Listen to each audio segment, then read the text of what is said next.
Halo, kami dari STIMI Karisma Makassar, jurusan Teknik Informatika angkatan tahun 2019. Dalam video kami ini, kami akan menjelaskan tentang pengantar logika predikat. Namun sebelum itu, kami akan memperkenalkan anggota dari kelompok kami ini. Yang pertama, ada Karel Enrico dengan NIM 5201914. Lalu saya sendiri, Rivivo Moreno Sabandar, dengan NIM 5201929. Dan yang terakhir, Calvin Kristanto dengan NIM 5201906.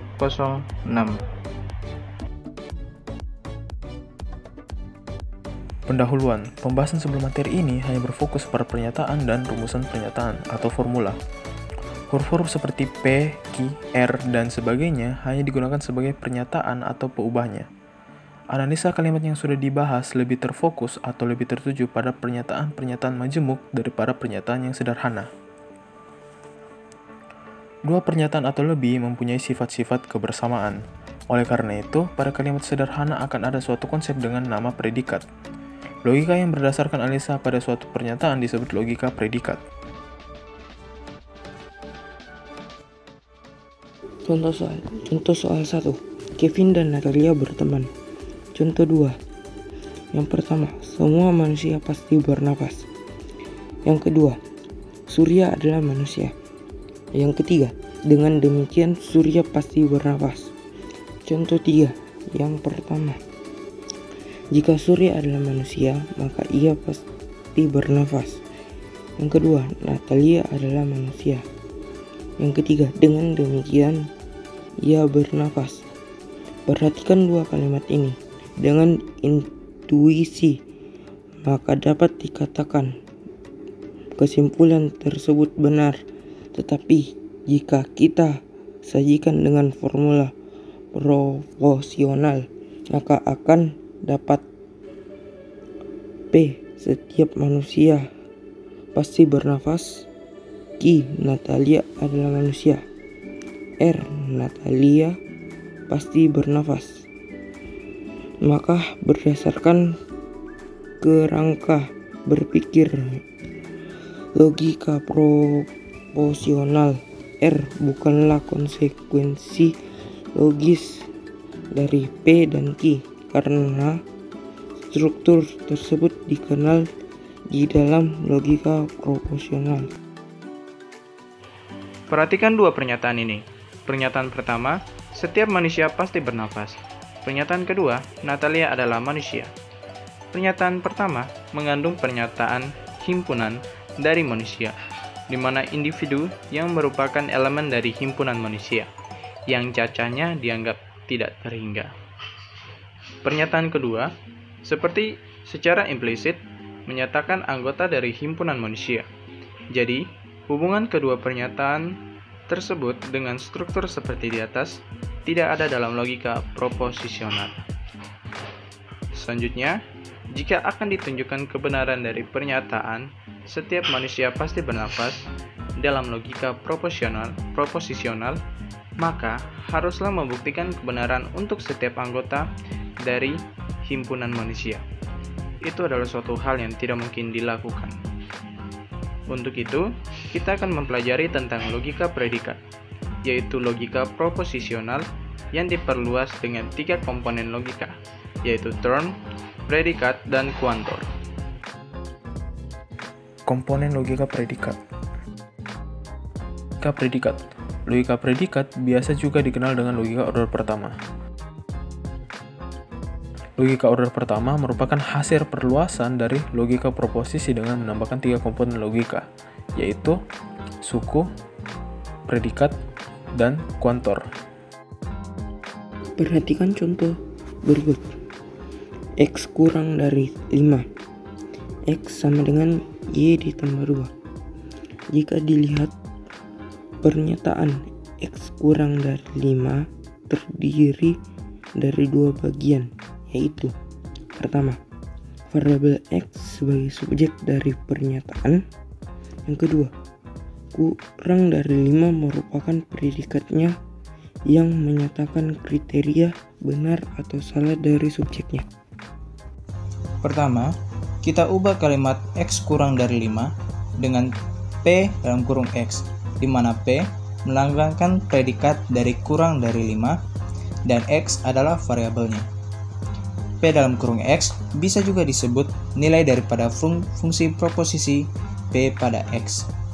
Untuk nilai daripada X diberikan, maka P dalam kurung X memiliki dua nilai kebenaran, yaitu jika X sama dengan 3, maka P dalam kurung X bernilai kebenaran benar, karena hal ini memenuhi dari pernyataan X kurang dari 5. Jika X sama dengan 6, maka P dalam kurung X bernilai kebenaran salah, karena tidak sesuai dengan pernyataan X kurang dari 5.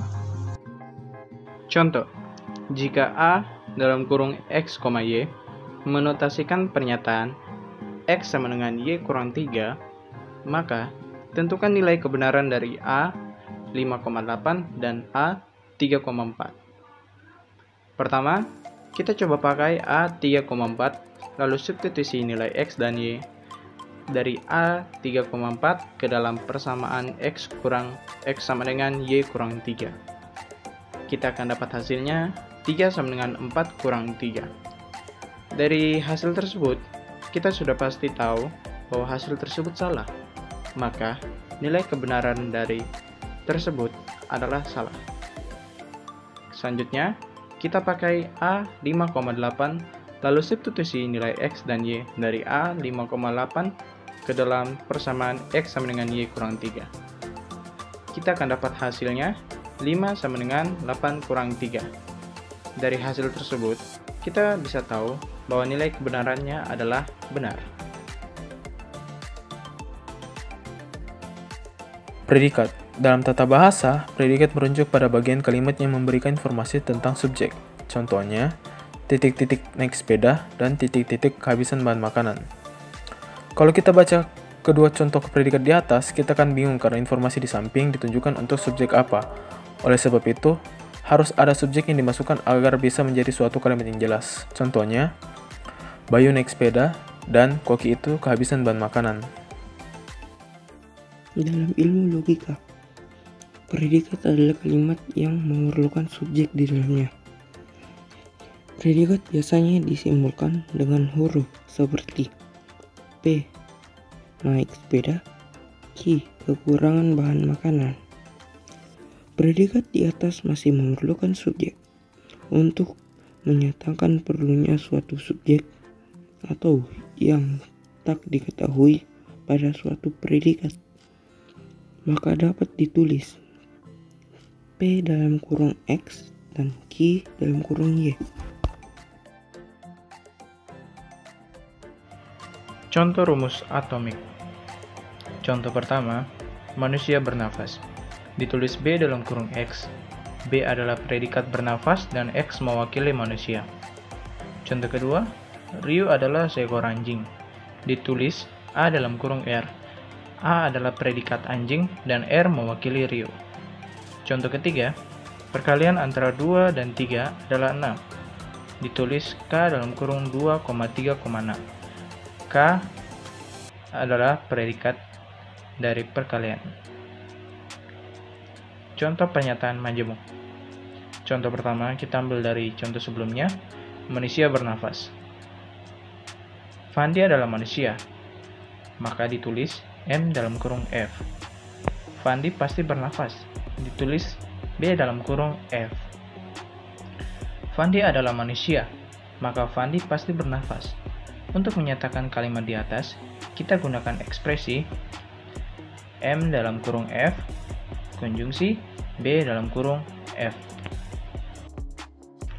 Variabel dan instansiasi. Contoh, harimau dalam kurung X konjungsi punya taring dalam kurung X. Maka, A sama dengan H dalam kurung X konjungsi T dalam kurung X. Ekspresi fungsi proposisi dari jikalau orang adalah seekor harimau, maka ia punya taring. Maka ditulis A sama dengan H dalam kurung I, H dalam kurung L, konjungsi T dalam kurung L. Salah satu cara untuk mengubah predikat menjadi suatu kalimat adalah dengan mensubstitusi semua variabelnya dengan nilai-nilai tertentu. Misalkan, P dalam kurung X. P adalah hasil dibagi 10, dan X masih tetap X. Jadi, jika kita substitusi X dengan 30, maka akan menjadi kalimat yang benar, karena 30 habis dibagi 10. Cara yang lain adalah dengan menambahkan kontur pada kalimat. Kontur adalah kata-kata seperti beberapa, semua, dan lain-lain. Kata-kata tersebut menunjukkan berapa banyak elemen yang dibutuhkan agar predikat menjadi benar. Demikianlah video presentasi dari kelompok kami. Kurang lebihnya mohon dimaafkan.